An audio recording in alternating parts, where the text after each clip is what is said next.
مفتی صاحب پیسے اکٹھے کرنے کی کوئی ترتیب بتائیں، میں کافی سالوں سے کوشش کر رہا ہوں مگر پیسہ نہیں مالدار نہیں ہو رہا۔ آپ پہلے سیونگ کرتے ہیں، 1 سال کا مال بیک اپ کرنا کیسا ہے؟ پیسہ کمانے کے طریقے ان لوگوں سے پوچھو جو پیسہ کما رہے ہیں، سمجھتے ہو؟ ہم تو نہیں کما رہے، سیدھی سی بات ہے۔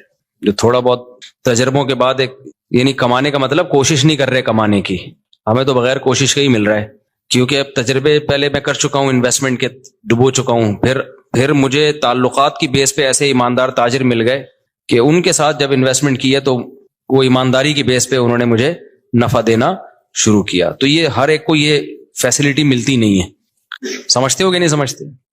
تو ایماندار لوگوں کا ملنا بڑا مشکل ہے۔ اب جب انسان کے تعلقات بہت بڑھتے ہیں تو پھر ایماندار لوگ اس کو لاکھوں میں 2-4 مل جاتے ہیں۔ اب آپ کو تو لاکھوں ملیں گے نہیں تو 2-4 کہاں سے ملیں گے اس میں؟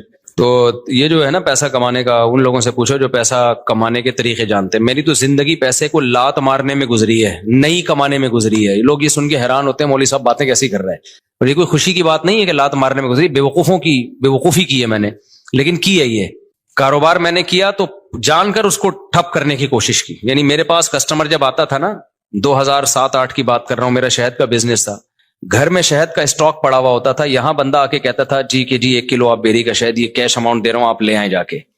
میں کہتا اوپر کون جائے یار، سیڑھیاں چڑھ کے جانا پڑے گا، لے کر آنا پڑے گا۔ تو میں کہتا تھا ایسا کریں آپ کل آ جائیں، کائنڈلی آپ کب آ جائیں؟ وجہ اس کی یہ تھی کہ مجھے یہ تھا کہ ناشتہ میں نے کر لیا، دوپہر کھانا میں نے کھا لیا، رات کا کھانا پڑا ہوا ہے، مدرسے سے اتنی تنخواہ مل رہی ہے کہ میرا راشن پانی 2 گھروں کا ہو جاتا ہے، مہینے کے بعد کچھ نہیں بچتا تو تنخواہ آ جاتی ہے۔ تو اور اگر جامعہ سے تنخواہ نہیں ملے، بعض دفعہ وہاں بھی حالات ایسے چلتے رہتے ہیں 2-2 مہینے، تو دکان والے سے اتنے تعلقات ہیں وہ کریڈٹ پہ دے دیتا ہے، جب 2 مہینے بعد تنخواہ ملے گی تو 2 مہینے کے اکٹھے پیسے نمٹا دیں گے اس کو۔ تو ایسے ہمارا حساب کتاب چل رہا تھا۔ تو مجھے یہ تھا کہ یار میری خواہش کیا ہے، ذاتی گھر پراپرٹی تو میری خواہش نہیں ہے، ایک گھر مسجد نے دیا ہوا ہے، ایک جامعہ تو رشید مجھے اس کا رینٹ دیتا ہے، میں جامعہ میں ٹیچر ہوں، تو گھر کا رینٹ، وہ 2 بیویاں تھی میری اس وقت، تو ایک کا رینٹ جامعہ دے رہا ہے، گیس بجلی کا بل، اور ایک گھر مجھے مسجد میں امامت ہے، تنخواہ تھوڑی ہے لیکن مجھے یہ سہولت ہے، انہوں نے گھر دیا ہوا ہے، اور مجھے کیا ضرورت ہے پیسہ، میری جو اپنی کھوپڑی تھی وہ یہ تھی۔ تو گھر میں آٹا، دال، گوشت، انڈا جو ضرورت ہوتی ہے، ہر روزانہ گوشت نہیں بنتا تھا، ہفتے میں 1 آدھ دفعہ گوشت بن جاتا ہے، بہت ہو ہفتے میں۔ کیٹو ٹوپی ڈرامہ چھوڑ دو، کیٹو ڈائٹ یہ غریبوں کے کام نہیں ہے۔ غریب آدمی سب کچھ کھا کے بھی ٹھیک رہتا ہے، اور امیر آدمی روزانہ انٹرنیٹ پہ سرچ کر رہا ہوتا ہے کیا کھانا ہے، پھر بھی مر جاتا ہے بہت جلدی۔ تو ظاہر ہے ہم اپنی کیٹو بھی کھائیں گے تو اپنی حیثیت کے حساب سے کھائیں گے نا۔ تو ہفتے میں 1 دن ہمارے گوشت بنتا تھا، اور 1 دن کڑھی بنتی تھی، دال چاول 1 دن، وہ ہمارا اس سیٹ اپ چل رہا تھا۔ صبح مجھے پراٹھے، میں نہیں چھوڑ سکتا تو انڈے پراٹھے مجھے ہو جاتے تھے۔ تو میں سوچتا تھا یار میرا تو گزارا ہو رہا ہے، بچوں کی اسکول کی ہم نے ٹینشن لی نہیں، ہم نے کہا پیسے ہوں گے تو اسکول پڑھا دیں گے، نہیں تو بھائی ہوم اسکولنگ، گھر میں رہو بس پڑھو، جتنا اماں کو آتا ہے وہ پڑھا دے گی، جتنا ہمیں آتا ہے ہم پڑھا دیں گے۔ تو اب اس کے بعد مجھے جو میں دل کی، میرے جو دوست احباب ہیں نا، ان سے آپ یہ پوچھ سکتے ہیں، آپ سمجھیں مجھے شو مار رہے ہیں، شو نہیں مار رہا، میں اپنی برائی کر رہا ہوں، یہ برائی سے کر رہا ہوں، یہ ٹھیک نہیں ہے، آپ ایسا نہ کریں، کہ ہمارے اپنا مزاج ہمیشہ سے ایسا ہی رہا ہے۔ تو اب یہ کہ یار کیونکہ اب پڑ ہی نہیں رہی سر پہ نا، کوئی ضرورت ہی نہیں آ رہی، جب پڑتی ہے تو پھر آدمی کمانے کے سوچتا ہے، پڑ ہی نہیں رہی سر کے اوپر۔ میری ضرورت تھی پراٹھا، مجھے یاد ہے جب میں نے دوسری شادی کا ارادہ کیا، اچھا پراٹھا بھی گھر کا نہیں، مجھے ہوٹل ہی کا پراٹھا چاہیے، گھر کا نہیں، گھر میں وہ مزہ نہیں آتا پراٹھے میں، جتنا بھی اچھا بنا وہ۔ کبھی میرے ساتھ بیٹھ کے پراٹھا کھاؤ تو تمہیں پتا ہے، ایک دن لاہور سے ایک بندے آئے، انہوں نے کہا یہ پراٹھے بیان میں بہت کرتے ہو، میں اس کو لے گیا ہوٹل میں نے ناشتہ کرا، کہہ رہا یار واقعی ایسا پراٹھا آج تک میں نے نہیں کھایا۔ تو وہ بڑے پیٹ کے لیے بہت نقصان دہ ہوتے ہیں، لیکن یہ ذہن میں رکھیے گا، وہ سفید آٹے کے پراٹھے ہوتے ہیں، مزہ بہت ہے یار۔ تو اب کیا تھا کہ میں نے کہا میری بنیادی ضرورت، بنیادی بھی نہیں ہے، عیاشی ہے پراٹھا، بنیادی ضرورت تو ناشتہ ہے ہی نہیں، 2 ٹائم کی روٹی ہے، ناشتہ تو آپ کی گریوی ہے۔ تو میں یہ سوچتا تھا کہ یار میرے پاس تو گھر بنانے کے پیسے نہیں ہیں، اللہ نے 2 گھر مجھے فری پھوکٹ کے دیے ہوئے ہیں، ایک کا کرایہ وہ ادارہ دے رہا ہے جہاں میں ٹیچر ہوں، اور ایک مجھے مسجد میں امامت کی وجہ سے امام ہونے کی حیثیت سے ملا ہوا ہے۔ ابے میں تو کروڑ ارب پتی آدمی ہوں، لوگوں کے پاس ایک گھر نہیں ہے، میرے پاس 2 گھر، اللہ کی قسم دل میں یہ کیفیت، یہ اوپر سے نہیں کہہ رہا۔ اور لوگ روتے ہوئے آ رہے ہوتے تھے میں ذاتی گھر نہیں بنا سکا اور میرے پاس یہ نہیں، میں کہتا اس کو دیکھو پاگل آدمی، مجھے اس پہ ترس اس پہ نہیں آتا تھا ذاتی گھر نہیں ہے، مجھے اس پہ آتا تھا یہ بیوی بیچارے کی ایک ہی ہے، میں عیاشی کر رہا ہوں، میری بیویاں کتنی ہیں، 2 ہیں۔ تو رینٹ کے گھر تھے ہمارے، رشتے بھی ہم بیچتے تھے، تو کہ بھائی تیسری شادی کے لیے جب پیغام بھیجا کہاں رکھو گے بھائی، وہ دوسری کو آمادہ کر لیا کہ تیسری کو اپنے ساتھ رکھ لے، انہوں نے کہا بھائی آج کل کوئی نہیں رہتا اس پہ میری بہت دنوں تک شادی نہیں ہوئی، پھر ایک دفعہ ہو بھی گئی تھی۔ ایک دفعہ ہوئی تھی تو تبھی ہوئی نا پھر 3, وہ اسی ایام میں ہوئی ہے, انہی غربت کے ایام میں. تو الحمدللہ اس وقت مجھے کہیں اتنا سی بھی فیلنگ نہیں ہوئی ہے کہ میں غریب ہوں. اللہ کی قسم میری یہ کیفیت تھی, میرے سے بڑا سیٹ شاید دنیا میں کوئی بھی نہیں. وجہ اس کی یہ تھی, میں سوچتا تھا کہ ایک ہوتی ہے ضرورت, اللہ میری صرف ضرورت پوری نہیں کر رہا بلکہ مجھے ضرورت سے کئی گنا زیادہ دے رہا ہے. یہ جو پراٹھے میں صبح انڈے کے ساتھ پھوڑ رہا ہوں یہ میری ضرورت بولو. تو میں تو 3 ٹائم کا کھانا کھا رہا ہوں یار, گوشت ہفتے میں 1 دن کھا رہے ہیں تو کیا ہوا, دال چاول اور بھنڈی کا جو مزہ ہے, خدا کی قسم بھوک لگ رہی ہو بھنڈی ایسے پھوڑتا ہے آدمی, میں تو مزے لے لے کے کھانا کھاتا ہوں. بھوک لگ رہی ہوتی, ابھی مجھے لگ رہی ہے بھوک, باقی مجھے سخت بھوک میں نے دوپہر کھانا نہیں کھایا اس لیے بھوک لگ رہی ہے, صبح کا ناشتہ کیا ہوا ہے. تو اب میں نے سب گھروں میں فون گھمایا کیا پکا ہوا ہے, یہ سہولت ہے, تم غریبوں اب میرا تمہیں گالیاں دینے کا دل چاہ رہا ہے. ہم نے فوکس کیا شادیوں کو جو نیچرل ہے, تم فوکس کرتے ہو بحریہ ٹاؤن کو, گاڑیوں کو, یہ نیچرل تھوڑی ہے یار. جو نیچرل لذتیں ہیں وہ تو بیوی اور بچوں میں ہیں, سمجھتے ہو کہ نہیں سمجھتے؟ بیویاں ہونی چاہیے, بچے ہونے چاہیے, وہاں سے محبتیں ملتی ہیں. گاڑی بھی تو تھوڑے دن میں جی بھر جاتا ہے, پھر آدمی کہتے ہیں اس سے اونچی کی گاڑی, پھر اس کے بعد پھر بڑے بڑے لوگ گاڑیاں بیچ دیتے ہیں, اوبر میں جا رہے ہوتے ہیں. وہ یہ کھلونے ہیں تھوڑے دن کے دل بہلانے کے, ان سے دل بھر جاتا ہے. نہ بیویوں سے دل بھرتا ہے نہ بچوں سے دل بھرتا ہے, یہ تو نیچرل ہے نا. پراٹھے سے دل بھرتا ہے, کبھی روٹی سے دل بھرا کسی کا؟ 1 دن کھائی 2 دن کھائی, اب میں نہیں روٹی کھا رہا, اب پھر بھوک لگے گی پھر روٹی کھانے کا دل, یہ نیچرل ہے. تو ہم شروع سے کوشش کرتے ہیں نیچر پہ رہیں بھائی, نیچر پہ رہیں.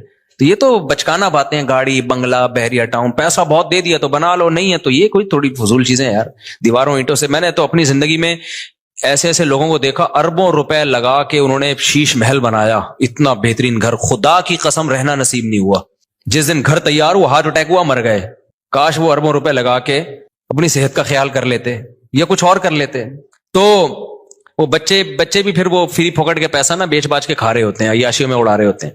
تو اس لیے ابھی جو ہے وہ میں نے گھروں میں فون گھمایا تو شلجم اور جو ہے گوشت کا شوربہ کہیں نہیں پکا ہوا تھا. تو گارڈوں سے میں نے پوچھا تم لوگوں نے کیا پکایا, انہوں نے کہا شلجم گوشت. میں نے کہا ہم آپ کے ساتھ کھانا کھائیں گے آج. شلجم گوشت شوربے والا تازہ, سب مزہ آتا ہے یار. بڑے گوشت میں نا شلجم ڈال دو, سبزی ڈال کے پکاؤ, بڑا مزہ. تو اتنی خدا کی قسم یہ لذیذ نعمتیں, اللہ بھوک لگ رہی ہو, اچار ہو, دال چاول ہو, کڑی پتے والی, آپ کو لگ نہیں رہی نا, اس لیے آپ کو مزہ نہیں آ رہا. ابھی سموسے کھا کے بیٹھے ہوگے آپ چائے کے ساتھ. جس کو بھوک لگ رہی ہو نا اس کو میری باتوں کو وہ انجوائے کرے گا. مجھے چونکہ لگ رہی ہے, باتوں میں مزہ آتا ہے. یہ نیچرل لذتیں ہیں جن کو یہ مل رہی ہیں, بس وہ عیاشیوں میں ہے بھائی. کیا کرنا ہے ایسی دولت کا, نہ کچھ کھا سکتا ہے نہ. اکثر مالدار ہم نے دیکھے ہیں, ایک آدھ بچہ ان کا, وہی بچہ خراب نکلا, وہی ٹینشن دے رہا ہے, زندگی عذاب بن گئی ان کی. شروع میں پیسے سے برگر اتنے کھا لیے کہ اب کچھ کھانے کے قابل نہیں بچے, اتنا وزن بڑھ گیا ان کا, کھا ہی نہیں سکتے. پراٹھے کا نام سن کے بے ہوش ہو جاتے ہیں وہ. تو سب سے بڑی نعمت صحت ہے, بیوی بچے ہیں, اور سر چھپانے کے لیے جگہ مل جائے, بے شک وہ کرائے ہی کی کیوں نہ ہو. تو میں کہتا یار لوگوں کے پاس ایک جگہ, میرے پاس کتنی ہے, حالانکہ میرا ان میں سے ایک بھی نہیں. مسجد والے جب امامت سے نکالے تو گھر بھی گیا, کیا خیال ہے. تو اور ایک کا کرایہ جامع رشید دے رہا تھا, وہ بھی کرایہ دے رہا تھا, تو انہوں نے کہا لے لو, اور وہ بھی ایک مخصوص کرایہ تھا. تو مجھے لگا کہ یار میرے لیے اتنا بہت ہے, 2 کمروں کا گھر لیا ہوا تھا میں نے. ایک دفعہ ایک صاحب آئے ہمارے گھر, دیکھے 2 کمروں کا گھر ہے, انہوں نے کہا یار مفتی صاحب ممبر پہ باتیں اتنی بڑی بڑی, یہ گھر ہے ٹوٹل؟ میں نے کہا جتنی بڑی باتیں اس سے بڑا اللہ نے گھر دیا ہے ہمیں الحمدللہ.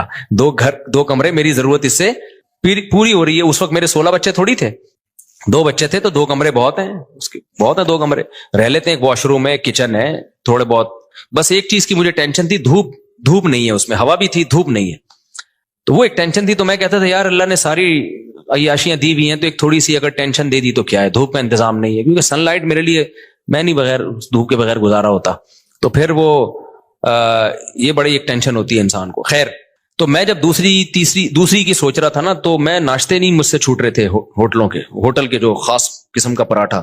تو مجھے یاد ہے میں نے اپنے دوست کے ساتھ پلاننگ کی, یار میں اب دوسری شادی کر رہا ہوں, میرا خرچہ بڑھے گا, مجھے یہ ہوٹل کا پراٹھا چھوڑنا پڑے گا. آپ اندازہ لگا رہے ہو غربت کا. لیکن میں غریب نہ اس وقت سمجھتا تھا نہ اب, اور حقیقت ہے ہم کہاں خسے غریب ہیں بھائی. میں نے کہا یار یہ مجھے قربانی دینی پڑے گی, کیونکہ اب میرے خرچے ڈبل ہو جائیں گے. تو مجھے اب یہاں سے کیا کرنا ہے, یہ عیاشی جو ہے نا, عیاشی پٹھان ہوٹل کے جا کے پراٹھے پھوڑ, یہ عیاشی مجھے چھوڑنی پڑے گی.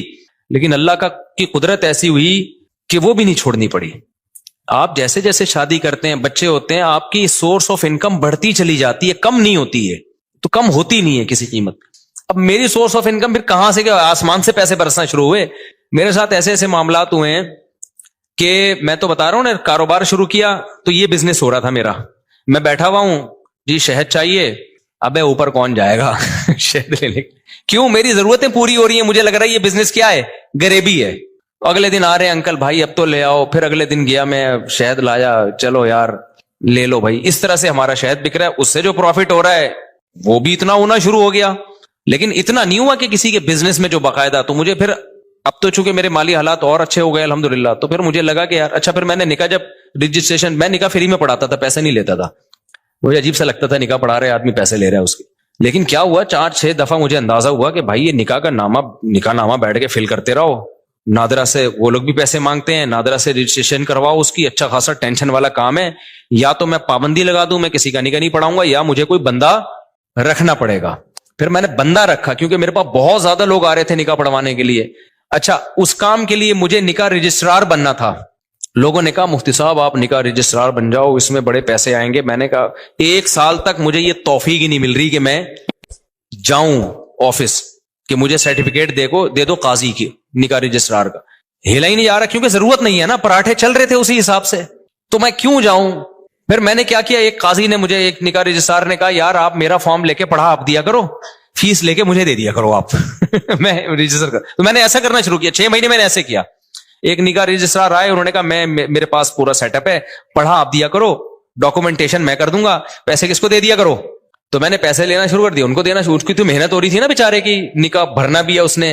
ایک دن کیا ہوا, جو یونین کونسل میں ہوتے ہیں نا جو نکاح رجسٹریشن کا سرٹیفکیٹ دیتے ہیں, وہ خود میرے پاس چل کے آ گیا. اس نے کہا مفتی صاحب آپ کے نام سے, آپ کے سائن سے اتنے نکاح ہو رہے ہیں, تو آپ خود نکاح رجسٹرار کیوں نہیں بن جاتے. میں نے کہا یار مجھے یہ وہاں چل کے جاتے ہوئے بہت ٹینشن ہو رہی ہے کہ کیونکہ مجھے جس چیز کی ضرورت نہ ہو نا مجھ سے وہ کام ہوتا نہیں ہے, تو اب میری ضرورتیں پوری ہو رہی ہیں. انہوں نے کہا آپ ادھر ان کو اتنے پیسے دے رہے ہو, خود رکھ لو, وہ کچھ اپنا رکھ لو, کچھ اپنے اسسٹنٹ کو دے دو کچھ. تو میں نے پھر یہ کیا کہ میں نے کہا بھائی میرے پاس ٹائم نہیں ہے. وہ خود گھر پہ آ کے سارا کام کیا, سرٹیفکیٹ پکڑا کے چلا گیا نکاح رجسٹرار. میں نے کہا اسٹیمپ تیرا باپ لگائے گا اس پہ, میرے پاس تو ٹائم نہیں ہے. اس نے ٹھپے لگے ہوئے نا پہلے سے, آپ پر اعتماد ہے, آپ مس یوز نہیں کرو گے. پھر میں نے ایک اسسٹنٹ رکھا, میں نے کہا نکاح کہ ساری ڈاکومنٹیشن تیرے ذمہ ہے, تو میں فیس لے رہا ہوں ان کو دینے کے لیے, پھر ظاہر ہے مجھے بھی بچتی ہے. تو اب اتنا بھی استغنا ٹھیک نہیں ہے نا, اتنا بھی شو مارنا ٹھیک نہیں ہے کہ جب کچھ ہو ہی نہیں رہا تو پھر جو رزق آ رہا ہے تو آنے دو. پھر ہم نے اس کی ایک فیس رکھ دی, ہم نے کہا ٹھیک ہے بھائی اتنا تیرا, اتنا ٹائم تو لگ رہا ہے نا. تو یہاں جا کے پھر یہ وہ اتنے نکاح آنے شروع ہو گئے کہ انڈے پراٹھوں سے ہم تھوڑا آگے ہم نے کہا فری پھوکڑ کا آ رہا ہے بھائی. اچھا خیر, پھر بھی اتنی فیس نہیں ہے جتنی لوگ لے رہے ہیں.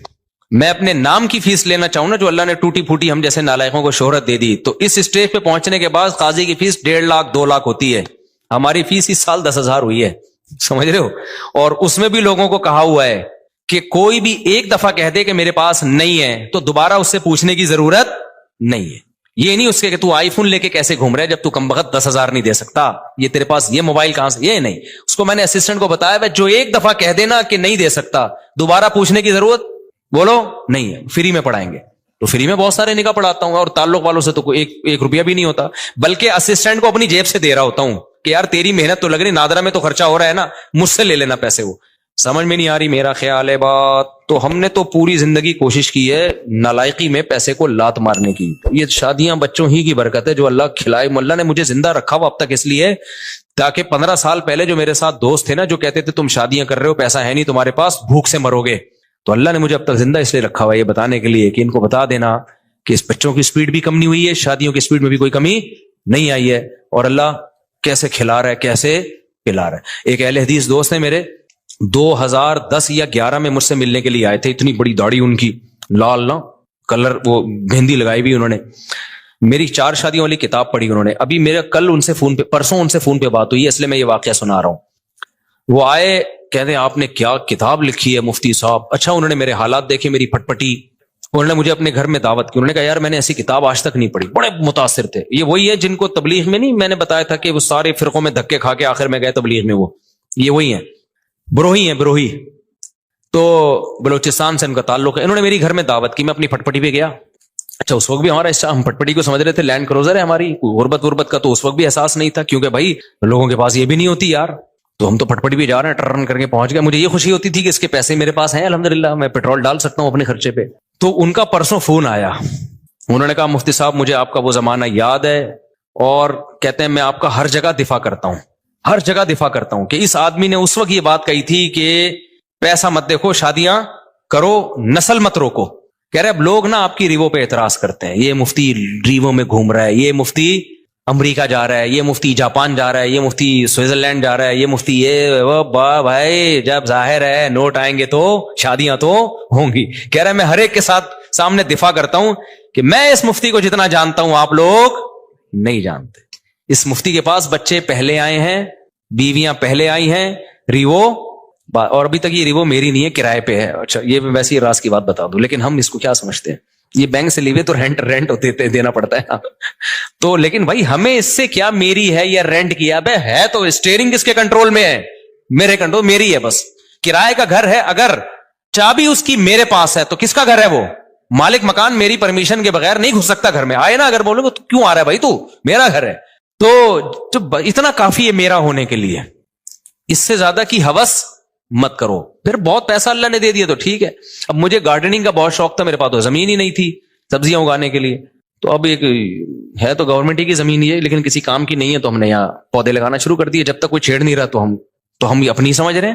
ابھی میں نے اس کا ولاگ بھی بنایا ہے, لوگ سمجھ رہے ہیں مصطفیٰ کے پاس بڑا ایریا زبردست, حالانکہ وہ گورنمنٹ کی زمین ہے لیکن مجھے اس سے کیا کرنا, جب وہ میرے کام میں سبزی اگا کے مجھے دے رہی ہے, میرے ٹماٹر کا شوق پورا کر رہی ہے, میری بھنڈی کا شوق پورا کر رہی ہے, تو ابھی اپنی بھی تو یہی کرتی ہے. اس میں گورنمنٹ تو خوشی ہوگی, اچھا کسی کام میں آ رہی ہے. یہ جو نرسری والے ہوتے ہیں یہ تو فٹ پاتھوں پہ لگا رہے ہوتے ہیں نا, یہ جو فٹ پاتھ پہ نہیں, وہ جو بیچ میں روڈ کے بیچ میں جگہ ہوتی ہے, گورنمنٹ تو چاہتی ہے اچھا ہے گرینری ہوگی, تو بس وہ اپنی سمجھو اس کو یار. تم تو مجھے کیا کرنا ہے کہ کاغذ میں میرے نام ہو. بھائی جو چیز میرے استعمال میں ہے وہ کس کی ہے. آپ نے پراٹھا اپنے خرچوں سے خرید کے مجھے اس میں شریک کر لیا, تو یہ پراٹھا کس کا ہے, میرا ہے. مزہ وہی آئے گا اس میں. اب میں نے چونکہ اپنے پیسوں سے نہیں خریدا. ابے تو بے وقوف آدمی ہے, تو کسی اور کے پیسوں سے اگر تو تجھے پراٹھا کھلا رہا ہے, اور تیرا دوست ہے, کوئی بھگاری بن کے نہیں کھلا رہا, کوئی ایسا نہیں کوئی بعد میں تجھے تانے دے رہا ہو, تو تمہیں تو نوالا پیٹ میں جا رہا ہے نا, تمہاری تو بنیادی ضرورتیں پوری ہو رہی ہیں. اب تمہارے خرچے پہ ہو, کسی اور کے خرچے پہ ہو, تمہیں آم کھانے سے مطلب ہے, تمہیں پیڑ گننے سے مطلب نہیں ہونا چاہیے. تو میرے رب کے مجھ پر احسانات ہیں. جب میں پیدا ہوا تو مجھے ماں بھی ملی محبت والی, باپ بھی ملا محبت والا, بہن بھائی کی نعمت ملی, ابا اماں کھلاتے رہے, اس وقت میرے خرچے پہ نہیں ابا کے خرچے پہ ہم کھاتے رہے, ہمیں کھانے سے مطلب تھا. اللہ نے ہمیں گھر کی چھت بھی دی, ابا کے گھر تھا وہ, میرا گھر نہیں تھا. تو مجھے اس سے کیا غرض کہ مجھے تو گھر مل گیا نا جو میری ضرورت ہے. پھر جب ہماری شادی ہوئی, دوسری جب ہوئی, تو دھکے مار کے گھر سے نکالنے کی کوشش سے پہلے ہی ہم نکل گئے. الحمدللہ ہمیں پتا تھا نکال دیا جائے گا, لیکن ہم پہلے ہی نکل گئے. تو لیکن نکالا نہیں ہے, دوسری زیادہ سے زیادہ باتیں میں جا سکتا ہوں. خیر, تو اب کچھ باتیں آنے میں گھر والے بھی سن رہے ہوتے ہیں, وہ بھائی بے آپ کیا باتیں کر رہے ہیں. اچھا خیر, تو پھر مجھے ایک گھر کرائے پہ مل گیا, تو میری تو چھت, مجھے وہی چھت مل گئی الحمدللہ. پراٹھے اسی طرح سے چلتے رہے, کھانا پینا چلتا رہا, اب تک بھی چل رہا ہے. تو میں نے اس لیے کاروبار کو بدتمیزی کے ساتھ کاروبار کیا کہ کچھ ضرورت ہی نہیں پڑ رہی یار. کوئی مصیبت پڑے نا, بھوک لگ رہی ہے, مر رہے ہیں, تو پھر آدمی اخلاص سے کرتا ہے. تو ہماری مہینے کے اینڈ کے بعد نہیں, مجھے اگلے مہینے کی پہلی تاریخ کو میرے ساتھ کیا ہوگا یہ مجھے نہیں پتا ہوتا تھا. تو اب ایسے آدمی کے پاس اگر پیسہ آئے تو اس کا تو دماغ خراب ہو جائے گا کہ نہیں ہو جائے گا, جو اس زمانے کو بادشاہت والا زمانہ سمجھ رہا ہو. تو میرے پاس تو اگر ریوو آ گئی, تو میں تو کہہ رہا ہوں یار, میں تو پٹپٹی کو سمجھتا تھا کیا یہ جو نہیں ہوتی دھکے والی پٹپٹی. پھر ہمارے پاس جب پیسہ آیا تو ہم نے پھر وہ GTO 110 بھی خریدی. ایسا نہیں ہے کہ وہ پٹپٹی بھی گھومتے رہے. تو جب یہ تو پھر تو اس لیے ہم لوگوں کے مسائل غربت نہیں ہے, ناشکری ہے. آپ نے ایک فرض کیا ہوا ہے کہ میں نے اس لیول تک جانا ہے. میں نے ابے کیوں فرض کر کے بیٹھا ہوا ہے, تو محنت ضرور کر. اللہ دے ٹھیک ہے, نہیں دے تو جو ہے اس پہ سمجھو کہ بہت دیا اللہ نے ہمیں. اور اس سے انسان کی صحت اچھی ہوتی ہے, خوش رہتا ہے تو اور اچھی ہو جاتی ہے صحت, ہر چیز کو انجوائے کرتا ہے. اور جو آدمی بیچارہ دولت کی ٹینشن لے کے بیٹھا, وہ کمبخت دولت بھی اس کے کام کی نہیں ہوتی, اس کو ہر وقت ٹینشنیں کھائی جا رہی ہوتی ہیں. تو خوش رہنا سیکھو بھائی. خوش وہی رہے گا جو کہے گا میرے پاس میری حیثیت سے زیادہ اللہ نے مجھے دیا ہے. جو یہ جس کے دماغ میں کانسیپٹ آ گیا نا, تو وہ خوش رہے گا. اور جو یہ سمجھنے لگا کہ میری ضرورت اتنی ہے, اللہ دے کم رہا ہے مجھے, تو ٹینشن میں جاؤ گے. تو پراپرٹی کو ٹینشن نہ بناؤ, ذاتی گاڑی کو ٹینشن, بولو پیسہ کمانا نہ چھوڑ دو, پہلے ہی مرے ہوئے لوگ ہیں اور مر جائیں گے. ایسا نہ ہو میری موٹیویشن سے آپ سمجھے پیسہ غریب لوگ ہیں, ملک کا بیڑا غرق ہو رہا ہے. لوگوں کے پاس پیسہ آئے گا تو ملک کو بھی فائدہ ہوگا. پیسہ کوشش کرو ڈالر میں کماؤ, پاکستانی کرنسی میں پیسہ کمانے کا زکات دینی چاہیے ایسے آدمی کو جو یعنی کرنسی میں پیسہ کما رہا ہے. تو پیسہ کماؤ ڈالر میں. ہم تو لوگوں کو ترغیب دیتے ہیں باہر سے پیسہ لے کر آؤ. تبھی میں لوگوں کو کہتا ہوں یوٹیوب چینل بناؤ, ولاگنگ کرو, کچھ بھی کرو. ابھی تو میرا ایونٹ تو اسلام آباد میں یہی تو ترغیب دینے کے لیے تھا کہ یہ جو یوٹیوب ہے نا بہترین, جو یوٹیوب کی ارننگ کے جو حرام ہونے کے لوگ کہتے ہیں نا حرام ہے, اس کو تو میں کئی دفعہ دلائل دے چکا ہوں. لوگ کہتے ہیں احتیاط والے پہلو پر عمل کریں اگر حلال حرام میں بہتر. بھائی احتیاط والے پہلو پر اگر آپ عمل کر رہے ہو تو دوسری احتیاط چھوٹ رہی ہے.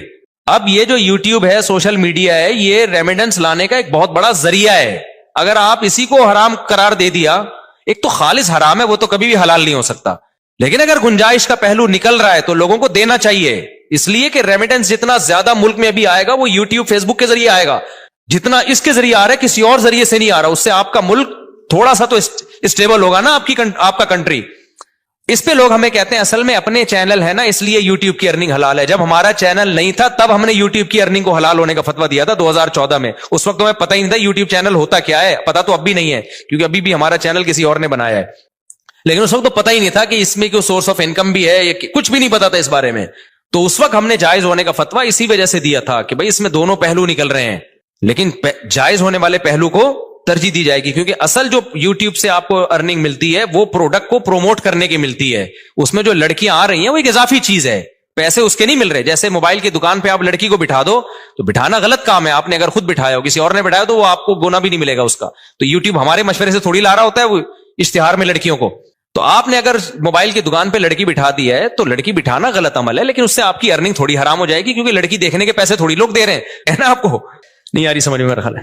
اب دیکھو آج کل لوگ کیا بڑی غیر اخلاقی حرکت کر رہے ہیں کہ ان کی دکان چل نہیں رہی ہوتی تو کسی حسینہ کو لا کے بٹھا دیتے ہیں موبائل شاپ پہ. آپ کو پتا ہے قوم ٹھرکی ہے, شادیاں وادیاں تو کرتی نہیں ہے, تو کہیں سے بھی ان کو اسمیل آ جائے نا کسی لڑکی کی تو وہاں پہنچ جاتے ہیں.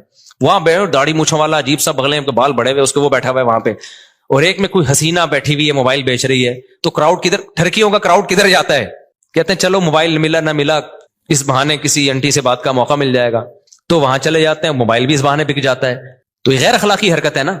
لیکن کوئی مفتی یہ نہیں کہے گا کہ وہ جو موبائل فروخت ہوا ہے اس کی ارننگ حرام ہو گئی ہے, اس لیے کہ ارننگ اس لڑکی سے بات چیت یا بدنظری کی نہیں ہے. اس کو جو پیسے مل رہے ہیں وہ اس موبائل کے عوض میں پیسے مل رہے ہیں. تو یہ عمل غلط ہے کہ آپ لوگوں کو غلط طریقے سے کھینچ کے لا رہے ہو, لیکن اس سے ارننگ حرام نہیں ہوگی. اور یہ بھی عمل جب غلط ہے جب آپ نے کیا ہو. تو یوٹیوب پہ جو مونیٹائزیشن کے بعد آپ کو پیسے ملتے ہیں وہ کمپنیوں کی پروڈکٹ کو پروموٹ کرنے کے پیسے ملتے ہیں. وہ پروموٹ کرنے کے لیے لڑکیوں کو بھی بیچ میں گھسیڑ دیتے ہیں وہ. تو یہ غلط کر رہے ہیں, لیکن یہ آپ غلط نہیں کر رہے, یہ کون غلط کر رہا ہے, یہ گوگل غلط کر رہا ہے. تو گوگل ہمارے پاس ہوتا تو ہم نہیں کرنے دیتے اس کو. تو یہ آپ کے اختیار میں تھوڑی ہے. اس کی مثال ہے آپ نے کرائے پہ کسی کو دکان دے دی موبائل بیچنے کے لیے, آپ نے کہا بھائی مجھے اتنا رینٹ چاہیے, اس نے لڑکی لے جا کے بٹھا دی. لوگ کہیں گے آپ کی دکان میں لڑکیاں بیٹھی ہوئی, آپ کہیں گے بھائی یہ میرے اختیار میں نہیں ہے, یہ میں نے کسی کو رینٹ پہ دی ہوئی ہے, اور میں نے شراب کی دکان نہیں کھولی, اس پہ شراب بیچنے کی اجازت نہیں ہے. اب وہ بیٹھا ہے, یہ اس کو سمجھاؤ, تبلیغ میں سیر روزہ لگواؤ اس کا تاکہ وہ یہ کام نہ کرے. تو یہاں بھی ایسا ہی ہو رہا ہے. اس لیے مفتی کا کام ہوتا ہے, جو مفتیان کرام ہوتے ہیں, ہر پہلو سے فتویٰ دو. ہمارے پاس 2013-14 میں یہ یوٹیوب کی مونیٹائزیشن کے سوالات آئے تھے. اس وقت علماء کا پینل بیٹھا تھا پورے ڈیٹیل کے. اس وقت ہمارا کوئی چینل نہیں تھا, نہ ہمارا ارادہ تھا, اور 2-3 سال کے بعد بھی لوگوں نے بتایا کہ چینل آپ مونیٹائز کر لیں. میں نے کہا چھوڑو یار, ہمیں کیا پیسہ کمانا ہے یوٹیوب, وہی ہمارے تو پراٹھے پورے ہو رہے ہیں. تو پھر بھی نہیں کیا ہم نے مونیٹائز. لوگ کما رہے تھے, ہم نے کمانے دیا ان کو. اس کے بعد پھر یہ جو ایڈمن ہے ہمارے یو ایس اے میں احمد طالب, انہوں نے 18 میں چینل بنایا, انہوں نے خود یہ مونیٹائزیشن کی ہے. مجھے تو مونیٹائزیشن کا لفظ ہی کئی دنوں کے بعد جا کے یاد ہوا تھا کہ یہ کیا ہوتا ہے. پھر پیسہ بھی انہی کے پاس جاتا ہے. انہوں نے کہا ہم نے وہ لوگ رکھنے, امپلائیز رکھنے چینل کو گرو کرنے کے لیے. تو اگر پھر بھی میں نے بھی بنایا ہو تو اس میں یہ الزام کہ چونکہ اپنے چینل مونیٹائز ہوئے ہوئے اس چکر میں انہوں نے مفتیوں نے حلال ہونے کا فتویٰ دیا, تو یہ بدگمانی ہے. یعنی مولویوں کو کسی حال میں جو, اگر ہم حرام ہونے کا فتویٰ دیتے ہیں نا تو پتہ ہے لوگ کیا کہتے ہیں, اب یہ ان کو تو کیا, ان کے تو چارج, ان کے تو نکاح پڑھا کے پیسے آ رہے ہیں نا, ان کے تو ہدیے نذرانے مل رہے ہیں, قوم جائے بھاڑ میں, ان کو بس حلال حرام کی. تو وہ لوگ یہ باتیں کرتے. حلال ہونے کا فتویٰ دیا, اصل میں اپنے چینل کھل گئے ہیں نا ان لوگوں کے, اس لیے یہ کر رہے ہیں.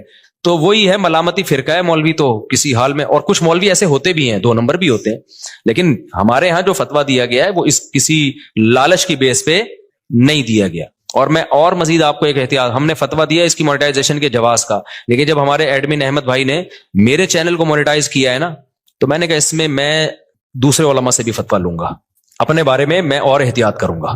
ہم نے دوسروں کو تو جواز کا فتویٰ دیا ہے, لیکن اپنے بارے میں اپنی فتوے پر عمل کروں, نہ.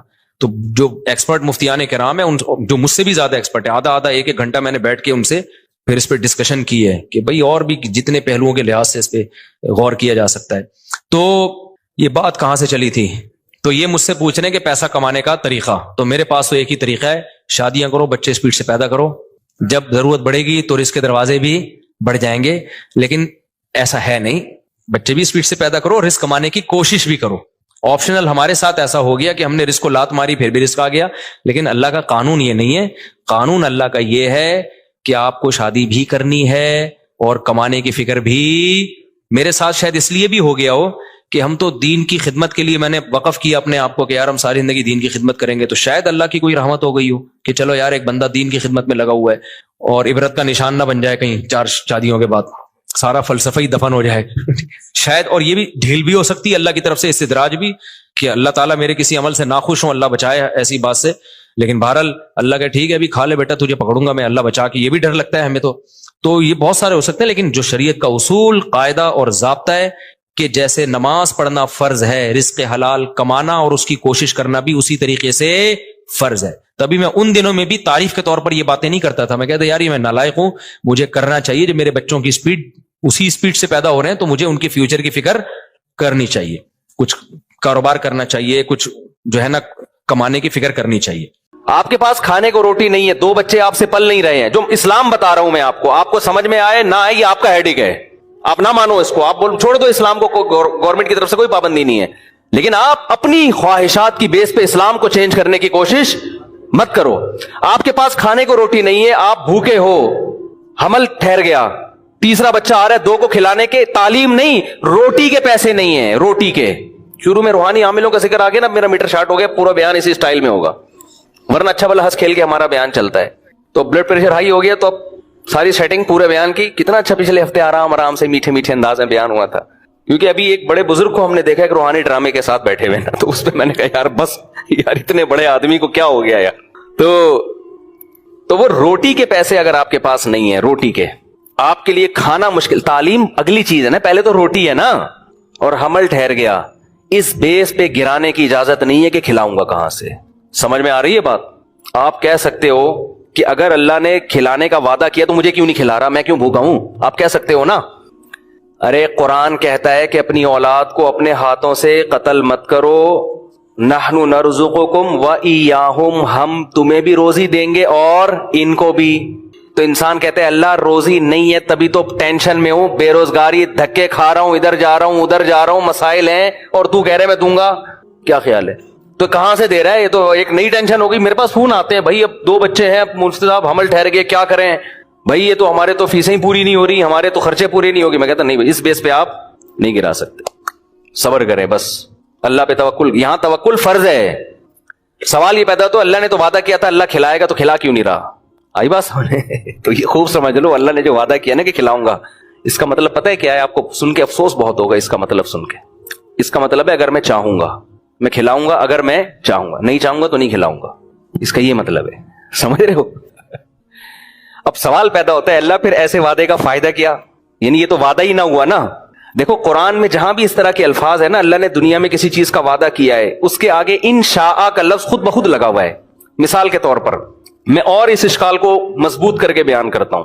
قرآن نے صحابہ کرام کو کہا کہ جب مشرکین مکہ کو حرم سے نکال دو، جب مکہ فتح ہوا نا تو 4 مہینے ہیں یہ لوگ حرم میں رہ سکتے ہیں، اس کے بعد حدود حرم سے قیامت تک کے لیے حرم میں مشرک کا داخلہ ممنوع. صحابہ کو اشکال ہوا کہ اللہ ہم تو غربت میں آ جائیں کیونکہ ہماری تجارتیں ہیں ان سے. بھائی اگر بڑے بڑے تاجر مشرکین میں بھی تھے نا تو ہماری تجارتیں ہیں تو یہ غربت میں آ جائیں گے. اللہ نے فرمایا ان خفتم عائلۃ فسوف یغنیکم اللہ من فضلہ. انشاء ہے کہ نہیں ہے؟ اگر تمہیں غربت کا خوف ہے تو اللہ نے چاہا تو اپنے فضل سے تمہیں غنی کر دے گا. ایک ہی آیت ابھی میں ان سب کا ایک مفہوم بیان کرتا ہوں، اس سے سارے اشکال حل ہو جائیں گے انشاءاللہ. فسوف یغنیکم اللہ من فضلہ ان شاء، اگر اللہ چاہے گا تو اپنے فضل سے تمہیں غنی کر دے گا. نکاح کے بارے میں بھی یہ الفاظ ہیں، نکاح کرو یہ نہ دیکھو کہ غریبوں کے امیر ہوں. کیوں؟ اللہ کہتے ہیں ان یکونوا فقراء یغنیہم اللہ من فضلہ، نکاح کر لو، فقیر ہو گئے تو اللہ اپنے فضل سے غنی کر دے گا. سوال پیدا ہوتا ہے بعض تو ہم نے دیکھے ہیں کنوارے تھے تو پیسے والے تھے، شادی ہوتے ہی بعض ایسے، اگرچہ اکثریت ایسی نہیں ہے، اکثریت کے تو روزی میں اضافہ ہوتا ہے، لیکن بعض ایسے واقعات ہیں، ادھر شادی ہوئی، ادھر دیوالیہ نکل گیا، بیگم ہی چور تھی معاذ اللہ، وہ ساری جائیدادیں کھا گئی. بعض دفعہ تو یہ بھی ہوتا ہے نا. ارے بعض دفعہ ایسے ہوتا ہے آپ نے شادی کی میرا بیان سن کے کہ یار اس سے مال میں کیا ہوگا، برکت ہوگی، اضافہ ہوگا. شادی کی بیگم صاحبہ کوئی خدا نخواستہ کوئی چور خاندان سے ان کا تعلق، ایسے لوگ ہیں ہمارے علم میں، پورا زیور کھا گئی، سونا کھا گئی جو مہر میں دیا تھا، اور بھی چیک سائن کروا کے پوری جائیدادیں کھا کے آپ روڈ پہ گٹر کے ڈھکن پہ بیٹھے ہوئے اور 4 شادیوں کے فضائل بیان کر رہے ہیں. ایسے واقعات بھی ہوتے ہیں. تو ظاہر ہے آپ کو خیال ہوگا کہ یار اگر اللہ نے تو وعدہ کیا ہے کہ میں نکاح پہ غنی کر دیتا ہوں، تو یہ غنی تو نہیں ہو رہا ہے. ایسے واقعات ہیں. بچہ پیدا ہوا، پہلے ایک کا خرچہ نہیں تھا، اور مسائل کھڑے ہو گئے. ایسے واقعات ہوئے ہیں. سمجھ میں نہیں آ رہی میرا خیال ہے بات. اسی طرح قرآن کہتا ہے وَمَا مِن دَابَّةٍ إِلَّا عَلَى اللَّهِ رِزْقُهَا، زمین پہ کوئی چوپایا ایسا نہیں ہے جس کا رزق اللہ کے ذمے نہ ہو. لیکن ہم دیکھتے ہیں جانور بھوک سے مرتے ہیں. سمجھتے ہو؟ جانور بھی بھوک سے مرتے ہیں. ایسے جانور ہیں، انسانوں کی خطاؤں سے بھی مرتے ہیں. تو خوب سمجھ لیں قرآن میں جہاں بھی اس قسم کے وعدے ہیں اس کا مطلب ہے اگر میں چاہوں گا. اب سوال پیدا ہوتا ہے کہ اگر اللہ کے چاہنے سے یہ، تو پھر وعدہ تو وعدہ نہ رہا نا. دیکھو آپ نے کسی مزدور کے ذمہ ایک کام لگایا، مزدور کو آپ نے کہا کہ یار یہ 10 فٹ کا گڑھا کھود دے، میں تجھے 1 کروڑ روپے دوں گا. پہلے آپ نے کہا میں تجھے 1 لاکھ روپے دوں گا، اس نے کہا نہیں. آپ نے کہا چل 1.5 کر لے، اس نے کہا نہیں. آپ نے کہا 1 کروڑ دوں گا. ایک دم جوش میں آئے گا نا، اور ایک دم جوش میں آئے گا یار 10 فٹ گڈھے کے 1 کروڑ. آپ نے کہا اگر میں چاہوں گا. وہ کھودے گا؟ نہیں آئی بات سمجھنے. وہ کہے گا بھائی تو چاہے گا کیا مطلب، اگر تو نہیں چاہ. میں نے ایک صاحب سے ایسے کوئی چیز بیچی نا، تو پتہ نہیں 1 لاکھ کی تھی 1.5 لاکھ کی تھی. انہوں نے کہا میں آپ کو کل پیمنٹ دوں گا. میں نے کہا بھائی آپ، مجھے کیا پتا یار، میں آپ کو جانتا نہیں ہوں، آپ مارکیٹ سے شارٹی ہو جاؤ. ہم بعض دفعہ اپنا بکرے بیچ کے آ رہے ہوتے ہیں، دمبا کسی کو پہنا کے آ رہے ہوتے ہیں، لوگ ہمیں پہناتے ہیں، پھر اپنے دوسروں کو پہنانا پڑتا ہے ہمیں. ٹھیک ہے. تو کہتے نہیں اللہ نے چاہا تو میں کل دے دوں گا. میں نے اگر اللہ نے نہیں چاہا تو میں کیا کروں گا بتا، میں تجھے کہاں تلاش کروں گا. اگر مجھے یقین ہو کہ اللہ چاہے گا کہ تو مجھے دے گا، اللہ چاہے گا کہ تو مجھے دے گا، تو میں 1 دن کیا، میں 1 مہینہ انتظار کر لوں گا. لیکن اگر اللہ نے نہیں، اللہ نے تو مجھے نہیں بتایا کہ میں چاہوں گا کہ نہیں چاہوں گا. اگر اللہ نے نہیں چاہا تو میں تو تجھے فون کروں گا بھائی میرے پیسے دے، تو کہے گا اللہ نے چاہا ہی نہیں. کیا خیال ہے ہمیں کیا ملے گا. اب جب ہم لوگوں کے بارے میں یہ بات سوچتے ہیں یار یہ کیوں اٹک رہا ہے یہاں پہ، یہ اللہ نے چاہا نا تو ہمارا مائک سسٹم ایک دن انشاءاللہ ٹھیک ہو جائے گا. تو اب شکر ہے صحیح ہو گیا. بس بیٹھ جاؤ، بڑے خراب نہ ہو جائے. تو اب سوال پیدا ہوتا ہے کہ اللہ نے جو اتنے وعدے کیے، یہ کرو گے تو یہ ملے گا، یہ دنیا کے وعدے، تو اس میں علماء کہتے ہیں ہر وعدے کے ساتھ یہ جڑا ہوا ہے انشاء. اللہ نے رزق کا وعدہ کیا، اللہ کے ذمے ہے، اور اللہ دے گا بشرطے کہ اللہ چاہے گا. تو اب اللہ چاہے گا ہی، پر جب چاہت پر ہی ہے تو پھر مطلب کیا ہوا. تو یاد رکھو یہاں جو اللہ چاہے گا مطلب وہ نہیں ہے جو ہم سمجھ رہے ہیں، اس کا وہ مفہوم نہیں ہے جو ہم کلام الناس میں، عام لوگوں کے کلام میں مفہوم لیتے ہیں. علماء کہتے ہیں جہاں بھی قرآن میں آتا ہے نا، قرآن میں آیا کہ مشرکین کو حدود حرم سے نکال دو، غربت کا خوف ہے تو اللہ چاہے گا تو غربت دور کر دے گا.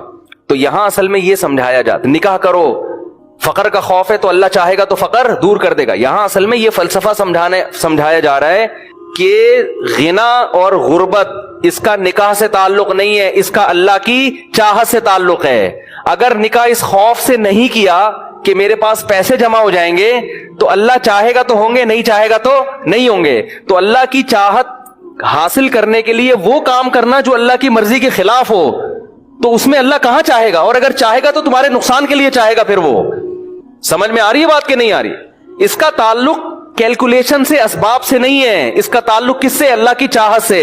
تو جب آپ کو پتا ہے کہ اس کی جیب سے پیسے میں اس کی مرضی کے بغیر نہیں نکال سکتا، تو اس کی نافرمانی کر کے اگر میں پیسے نکال بھی لیے میں نے، تو وہ پیسے مجھے راس نہیں آئیں گے، وہ میرے لیے فائدے کے بجائے نقصان. اور اگر اس کو خوش کر لیا اور یہ پیسے مجھے نہیں دے رہا، مجھے پتا ہے یہ غیرت مند آدمی ہے، احسان فراموش نہیں ہے، اس کا مطلب نہ دینے میں میرا ہی فائدہ ہے، یہ مجھے کسی اور طرح سے آزما رہا ہے. سمجھ میں نہیں آ رہی بات، میرا خیال ہے.